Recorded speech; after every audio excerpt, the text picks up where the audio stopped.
Kerala സർവകലാശാലയിലേക്ക് SFI നടത്തിയ പ്രതിഷേധ മാർച്ചിൽ സംഘർഷമുണ്ടായി. ഗവർണർ രാജേന്ദ്ര ആർലേക്കർക്കെതിരെയാണ് SFIയുടെ പ്രതിഷേധം. പോലീസും SFI പ്രവർത്തകരും തമ്മിൽ വാക്കേറ്റവും സംഘർഷവും ഉണ്ടായി. കണ്ണൂർ സർവകലാശാലയിലേക്ക് പ്രതിഷേധം നടത്തിയ SFI പ്രവർത്തകർക്കെതിരെയും പോലീസ് ജലപീരങ്കി ഉപയോഗിച്ചു. ഗവർണർക്കും ഗവർണർ നിയമിച്ച VC-മാർക്കുമെതിരെയാണ് SFI പ്രതിഷേധം സംഘടിപ്പിച്ചിരിക്കുന്നത്. സർവകലാശാലകളെ കാവ്യവൽക്കരിക്കാനുള്ള ശ്രമമാണ് ഗവർണർ നടത്തുന്നതെന്ന് SFI ആരോപിച്ചു. കേരള സർവകലാശാലയിലെയും കാലിക്കറ്റ് സർവകലാശാലയിലെയും വൈസ് ചാൻസലർമാർ രാജിവെക്കണമെന്നാണ് SFIയുടെ ആവശ്യം. കേരള സർവകലാശാലയിലേക്ക് നടത്തിയ പ്രതിഷേധത്തിൽ SFI പ്രവർത്തകർ പോലീസിനെതിരെ കയ്യാങ്കളിയും വാക്കേറ്റവും നടത്തിയെങ്കിലും പോലീസ് സംയമനം പാലിച്ചു. കണ്ണൂർ സർവകലാശാലയിൽ പോലീസ് പ്രതിഷേധത്തിനെതിരെ ജലപീരങ്കി പ്രയോഗിച്ചു. വരും ദിവസങ്ങളിലും ശക്തമായി പ്രതിഷേധിക്കാനാണ് SFI തീരുമാനം. അതേസമയം ഇത്രയും വലിയ പ്രതിഷേധം നടന്നിട്ടും ഇത്തരം ഭീഷണികൾക്ക് വഴങ്ങാൻ മനസ്സില്ല എന്ന നിലപാടിൽ തന്നെയാണ് Kerala governor Rajendra Vishwanath Arlekar. Show off കാണിക്കാൻ വന്ന കുട്ടി സഖാക്കളൊക്കെ ഇപ്പോൾ ചമ്മി നാറിയ അവസ്ഥയിലാണ്. അതേസമയം വിദ്യാർത്ഥി പ്രതിഷേധങ്ങൾ അതിരുവിടുന്നത് ക്രമസമാധാന തകർച്ചയ്ക്ക് തെളിവാണ്. മുഖ്യമന്ത്രി പിണറായി വിജയൻ അമേരിക്കയിലാണ്. അതിനിടെ വിദ്യാർത്ഥികൾ എല്ലാ അർത്ഥത്തിലും കേരള സർവകലാശാലയിലേക്ക് ഇരച്ചു കയറി. ജനലിൽ കൂടി കവർച്ചക്കാരെ പോലെ സർവകലാശാല ആസ്ഥാനത്തേക്ക് ഇരച്ചു കയറി. പോലീസ് വെറും നോക്കുകുത്തിയായി എന്നതും ശ്രദ്ധേയമാണ്. CPIM ഈ നാറിയ പ്രതിഷേധത്തിന് കൂട്ടുനിൽക്കുകയാണ്. സംഭവ സ്ഥലത്തെത്തിയ CPM സംസ്ഥാന സെക്രട്ടറി MV ഗോവിന്ദൻ പ്രതിഷേധത്തിന് പൂർണ്ണ പിന്തുണ നൽകുന്ന രീതിയിലാണ് സംസാരിച്ചത്.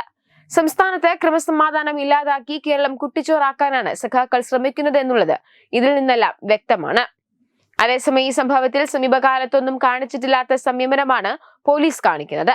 അഡ്മിനിസ്ട്രേറ്റീവ് ഓഫീസിന്റെ പ്രധാന കവാടം തള്ളി തുറക്കാൻ ശ്രമിച്ചിട്ടും പോലീസ് നോക്കി നിൽക്കുകയായിരുന്നു. കേരള സർവകലാശാലയുടെ പ്രധാന ഓഫീസുകളിൽ SFI പ്രവർത്തകർ തള്ളിക്കയറിയിട്ടും അവരെ തടയാൻ പോലീസ് ശ്രമിച്ചില്ല. മണിക്കൂറുകൾ കഴിഞ്ഞിട്ടും പ്രവർത്തകർ പിരിഞ്ഞുപോകാനോ അവരെ അറസ്റ്റ് ചെയ്ത് നീക്കാൻ പോലീസോ തയ്യാറായില്ല. പോലീസിന് നേരെയും പ്രവർത്തകർ കയ്യേറ്റം ചെയ്യാൻ ശ്രമിക്കുന്ന കാഴ്ചയും ഉണ്ടായി. വെബ് ഡെസ്ക് തത്തുമൈ ന്യൂസ്. രാവുമായണം രാമനെ അറിയണം.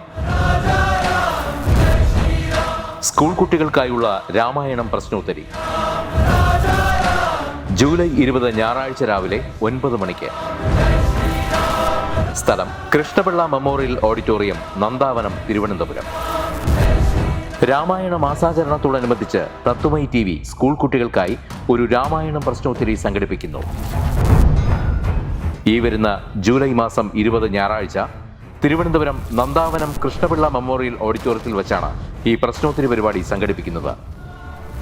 10 വയസ്സിനും 15 വയസ്സിനും ഇടയിലുള്ള കുട്ടികൾക്കാണ് പ്രശ്നോത്തരിയിൽ പങ്കെടുക്കാൻ കഴിയുക.